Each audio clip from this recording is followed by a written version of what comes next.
आय कर में छूट, 7.5 लाख तक जिसकी आमदनी है प्रति वर्ष, 7.5 लाख, 7.5 लाख, उसको कोई टैक्स देने की आवश्यकता नहीं पड़ेगी।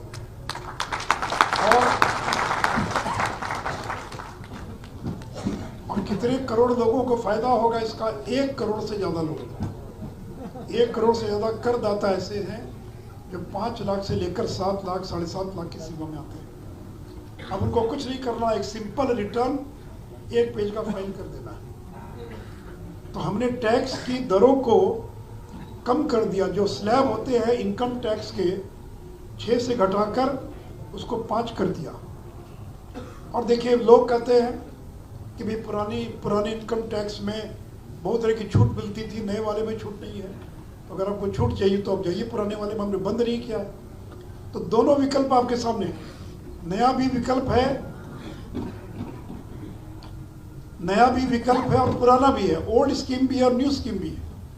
आपको जिस स्कीम में रहना है आप उस स्कीम में रह सकते हैं। लेकिन मित्रों, पता नहीं है कितने लोग होंगे जिनकी वार्षिक आय 7 लाख रुपया होगी। मैं हाथ नहीं उठवा रहा हूँ। अब 7 लाख जिसकी वार्षिक आय है उसको 1.5 लाख 2 लाख रुपया उसको LIC का प्रीमियम खरीदिए, प्रोविडेंट फंड में जमा कीजिए, फलाना छूट चाहिए अगर इनकम टैक्स में तो फलाने में जमा कीजिए।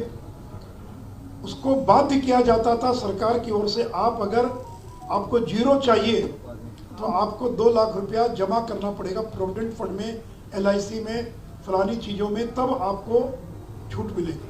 अब आपको कोई दबाव नहीं, आप मन हो तो जमा कीजिए, मन हो तो मत जमा कीजिए। और आपको जमा करने का तो अधिकार है। आपने 7.5 लाख मैं इसलिए कर रहा हूँ, अखबार में आ रहा 7 लाख, मैं 7.5 लाख इसलिए कर रहा हूँ कि 50,000 रुपये का डिडक्शन इसमें भी अलाउड है। नॉर्मल इनकम टैक्स में भी हर एक टैक्स पेयर को 50,000 का डिडक्शन, यानी आपकी आमदनी अगर 15 लाख है तो 50,000 हर एक आदमी को माइनस करके 14.5 लाख पर आपका टैक्स लगेगा। तो न्यू टैक्स में पहले 50,000 का डिडक्शन नहीं था। अब इस नई कर प्रणाली में वो भी अनुमति मिल गई है। तो 7.5 लाख अगर आपकी आमदनी है तो 50,000 का स्टैंडर्ड डिडक्शन, बाकी 7 लाख 0 रिटर्न फाइल कीजिए, 0 कोई आपको टैक्स नहीं जमा करना है।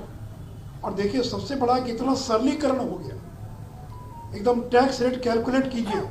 पहले मेरे जैसा आदमी, मैं भाषण दे रहा हूँ के बीच में, लेकिन मुझे इनकम टैक्स का ABCD पता नहीं, सारा काम मेरा वकील करता है मेरा।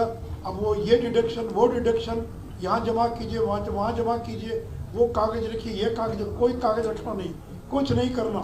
सीधे आप अपना पैसा जमा कीजिए, कैलकुलेट कीजिए, 5%, 7%, 10% जो भी है कैलकुलेट कीजिए, पैसा जमा कीजिए, छुट्टी। तो इतना सरलीकरण हो गया। और फिर जो पैसा बचा बाजार में खर्च कीजिए, कपड़ा खरीदना हो, साड़ी खरीदना हो, घूमने के लिए जाना हो, ताकि लोगों के हाथ में खर्च करने के लिए ज़्यादा से ज़्यादा पैसा आए।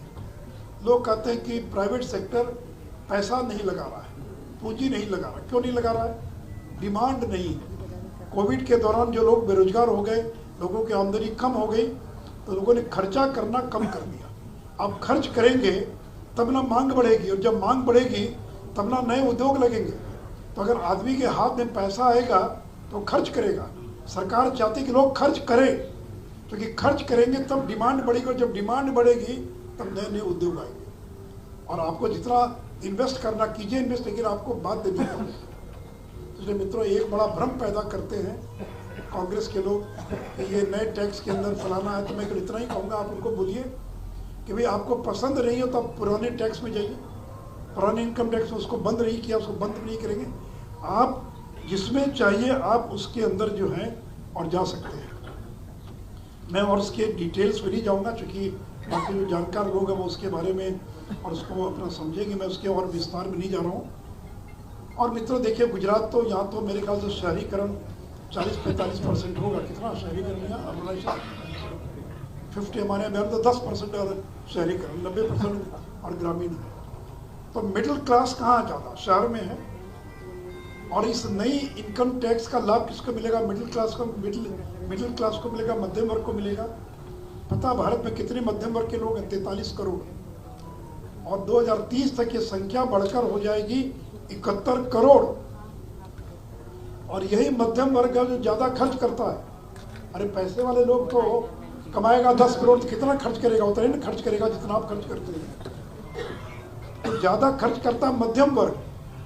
तो इसलिए न्यू टैक्स के अंदर ये जो लाया गया वो इसलिए लाया गया है। इसलिए मित्रों, एक तो मैं इसका जिक्र कर रहा था, दूसरा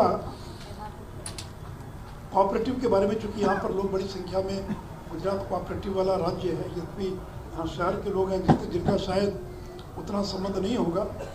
आपको मालूम है कि कोऑपरेटिव